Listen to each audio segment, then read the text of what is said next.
अगर आप यह वीडियो देखने आए हैं या आप इस वीडियो पे आए हैं तो मान लीजिए आपको आज कुछ ऐसा सुनने को मिलेगा जो आपकी रूह तक को छू जाएगा। आप सोच रहे होंगे मैं अपना समय क्यों दूं, इस कहानी को सुनकर आखिर मेरे जीवन में क्या बदल जाएगा। तो सुनिए, इस वीडियो में आप उस डाकू की यात्रा को देखेंगे जिसका नाम सुनकर पूरे जंगल का खून जम जाता था। एक ऐसा क्रूर इंसान जो इंसानों की उंगलियों की माला पहनकर घूमता था। फिर उस व्यक्ति का दृश्य कैसे एक ही क्षण में पिघल जाता है, कैसे एक ही आवाज, एक ही सत्य, एक करुणा पूरी जिंदगी को पलट कर रख देती है। और यह सिर्फ उसकी कहानी नहीं है, यह आपकी कहानी भी है, क्योंकि यह कथा में छुपा है वह जवाब जिसे हर इंसान जिंदगी भर खोजता रहता है। क्या मैं बदल सकता हूं? क्या मेरी गलती बहुत बड़ी है? क्या मेरे लिए कोई राह बची है?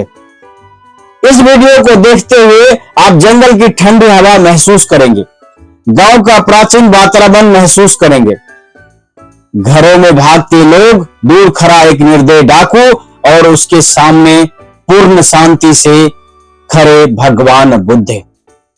और फिर इस कहानी का अंतिम मोड़, एक पुरानी घटना, इतनी दिल दहला देने वाली, इतनी भावुक कि उसे सुनकर सबसे कठोर दिल भी पिघल जाता है। इस वीडियो को आप सिर्फ सुनेंगे नहीं, आप इसे महसूस करेंगे। हर दृश्य, हर शब्द, हर पल आपको अंदर तक झकझोर देगा। तो अगर आपके अंदर एक भी सवाल उठता है, जीवन, गलतियां, परिवर्तन और करुणा की शक्ति को लेकर, तो बैठे रहिए, क्योंकि अगले कुछ मिनट तक आपकी आत्मा एक ऐसी यात्रा पर जाने वाली है जहां से लौटने पर आप वही नहीं रहेंगे। नमस्कार दोस्तों, मैं शैलेंद्र। लगभग 2500 साल पहले एक ऐसी रात आई थी जिसे देखकर जंगल भी कांप रहा था। आकाश में कड़कती बिजली, पेड़ों की शाखाएं टूटती हुई, दूर से आती चीखें, हर दरवाजे बंद, हर दिल में डर और हर होठों पर एक ही नाम, उंगलीमाल। हाँ, वही उंगलीमाल जिसकी छाया से ही लोग मर जाते थे, जिसकी माला में इंसानों की उंगलियां लटकती थी और जिसके कदमों की आवाज मौत का संकेत बन चुकी थी। लेकिन बहुत कम लोग जानते थे कि वही उंगलीमाल एक समय अहिंसक नाम का दयालु, विनम्र और प्रतिभाशाली शिष्य था। वह जन्म से डाकू नहीं था, बल्कि परिस्थितियां उसे उस अंधेरे में ढकेल ले गई जहां से किसी की वापसी नहीं होती। लेकिन उस रात अंधेरे की उसी राह पर किसी के शांत कदम पड़ रहे थे। वो थे भगवान बुद्ध के। और यहीं से शुरू होती है कारण, परिवर्तन, चमत्कार की असली कथा। तो नमस्कार दोस्तों, मैं शैलेंद्र, आप देख रहे हैं शैली स्पीक्स। और अगर आपको वीडियो पसंद आए तो लाइक कीजिए, कमेंट कीजिए और शेयर कीजिए। जय हिंद, जय भारत। लेकिन उस रात अंधेरे की उसी राह पर किसी के शांत कदम पड़ रहे थे, भगवान बुद्ध के।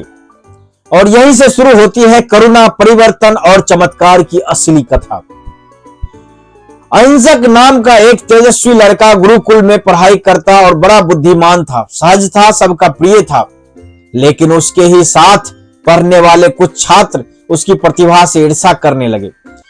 ईर्ष्या धीरे धीरे जहर बनती है और उसी जहर के सच को झूठ और झूठ को सच बना दिया। एक दिन इन शिष्यों ने गुरु के कान भर दिए कि अहिंसक चोरी करता है, झूठ बोलता है, दूसरों को डराता है। गुरु ने बिना सत्य जाने, बिना पूछे अहिंसक पर विश्वास खो दिया। यदि तुम सिद्धि चाहते हो तो जाओ 1000 मनुष्यों की उंगलियां लाकर हमें दिखाओ। एक मासूम मन अचानक इतना बड़ा आदेश और उसके भीतर बस एक ही दर्द, मेरे गुरु मुझ पर विश्वास नहीं करते। यही वह क्षण था जिसने अहिंसक को अंधेरे की ओर धकेल दिया। वह जंगल की ओर चला गया और हालात ने उसे निर्दोषों की हत्या करने पर मजबूर कर दिया। धीरे धीरे वह अहिंसक से उंगलीमाल बन गया, ऐसा नाम जिसे जंगल की हवा भी कांपने लगी। एक ऐसा दहशत जो लोगों को डरा देती। तो दोस्तों, ये कहानी अगर आपका कमजोर दिल है तो ना देखें, क्योंकि ये कहानी आपको भी डरा सकती है। वैसे तो आपने कई बार ये कहानी सुना होगा, पर आज ये कहानी आपको डरा सकती है। लोग अब घरों से निकलने से डरते थे। बुजुर्ग बच्चों को डराने के लिए उसका नाम लेते थे। हर कोई कहता उसकी माला में 999 उंगलियां हैं, बस एक और पूरा जंगल उसका हो जाएगा।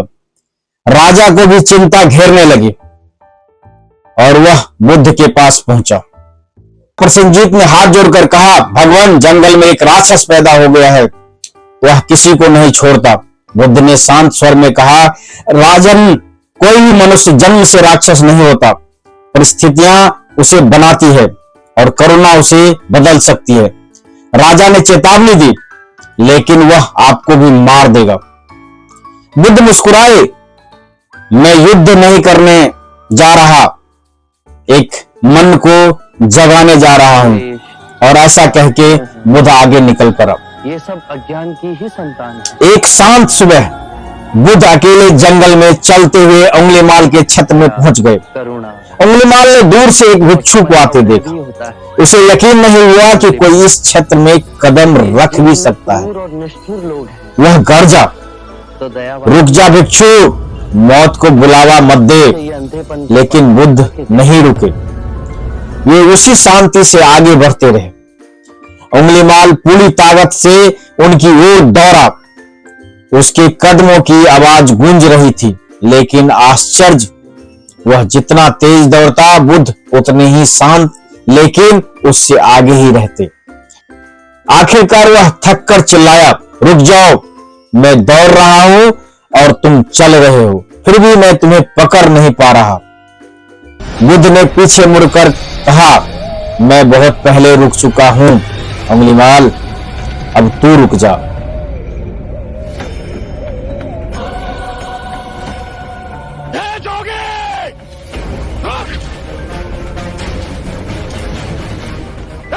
बुद्ध ने कहा, एक पेड़ की टहनी आप तोड़ के ले आओ।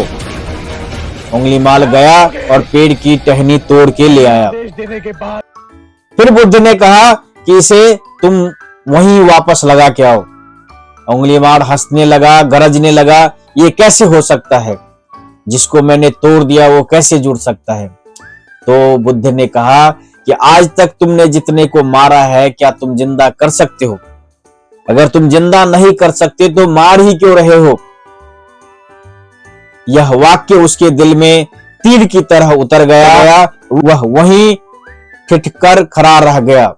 उसने पहली बार अपने भीतर झांका और पाया कि वह कितना खाली हो चुका है। बुद्ध के सामने पहुंचकर वह बोला, मैं पापों से डूब चुका हूं, क्या मेरे लिए कोई राह बची है?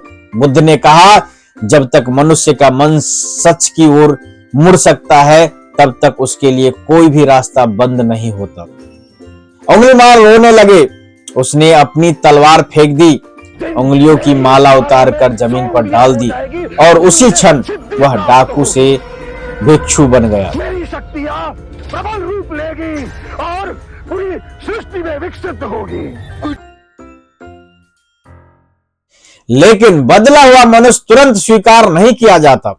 लोग उसे देखकर गालियां देते हैं, पत्थर मारते हैं, उसे चोर, हत्यारा कहते।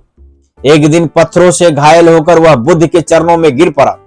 बुद्ध ने कहा, यह तेरे कर्मों का फल है, लेकिन यह तुझे सिद्ध करना पड़ेगा। बुद्ध बोले, उंगलीमाल अब किसी को दुख नहीं देता। घृणा को घृणा से नहीं, केवल प्रेम से खत्म किया जा सकता है। जब आंखें खुले तभी सवेरा। एक गांव में एक बूढ़ा लकड़हारा और उसका बेटा ध्रुव रहते थे। ध्रुव गुस्सेल था, जिद्दी था और बात बात पर चिल्ला पड़ता था। में इतनी चेतना है। एक दिन उसने क्रोध में अपने पिता पर हाथ उठा दिया। पिता ने कुछ नहीं कहा, बस चुपचाप घर से बाहर चले गए। रात में जंगल में आग लग गई। लोग भाग रहे थे, लेकिन घबराहट के बीच ध्रुव चिल्लाया, मेरे पिता जिस दिन से वे अंदर हैं। वह शुरू किया, धुएं में घुसा और पिता को बाहर खींच लाया। पिता बेहोश थे, लेकिन उसके हाथ में एक छोटी सी कपड़े की थैली थी। जब ध्रुव ने थैली खोली तो उसमें राख थी। वह रोते हुए बोला, पिताजी, इस आग में आप सबसे पहले किसे बचा कर निकले? एक मुट्ठी राख को? क्यों? पिता ने कांपती आवाज में कहा, बेटा, यह तेरी मां की चूल्हे की राख है। इसके साथ हमारे घर की खुशबू है, हमारा प्यार है। मैं इसे छोड़ना नहीं चाहता था और मुझे विश्वास था तुम मुझे बचाने आएगा। ध्रुव फुट फुट कर रोने लगा, पिताजी, मैं बदल जाऊंगा। पिता ने कहा, राख घर को जलाती भी है और जोड़ती भी है। सब और वो व्यक्ति दिल पर निर्भर करता है। जिसमें दया, करुणा, सद्भाव और समझ का उदय भी होता है। उंगली माल की तरह, ध्रुव की तरह हर इंसान बदल सकता है। तो दयावान अंधेरे चाहे जितना भी गहरा हो, अपनी आंखों करुणा की एक किरण मनुष्य की पूरी दुनिया बदल सकती है। अंधेरा तभी तक अंधेरा होता है जब तक सूरज की रोशनी नहीं आती। और यही बुद्ध का संदेश था, सदियों पुराना पर आज भी उतना ही सत्य। ये बुद्ध की और उंगली माल की एक ऐसी कहानी है जो आपने कई बार सुना होगा और कई बार देखा होगा, पर बुद्ध की जो करुणा थी, जो उनका विश्वास था, उसको आपने जिंदगी में, अपने जिंदगी में कितनी बार उतारा है।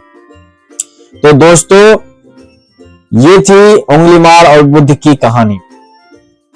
अगर ये वीडियो पसंद आए तो लाइक कीजिए, सब्सक्राइब कीजिए, कमेंट कीजिए, अपने 4 दोस्तों को जरूर शेयर कीजिए। अगर वीडियो खराब लगे तो कमेंट में जरूर बताइएगा।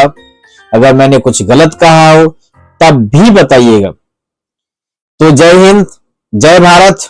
लाइक कीजिए, कमेंट कीजिए, सब्सक्राइब कीजिए और देखते रहिए शैली स्पीक्स। मैं मिलता हूं फिर नेक्स्ट वीडियो में एक नई कहानी के साथ। जय हिंद।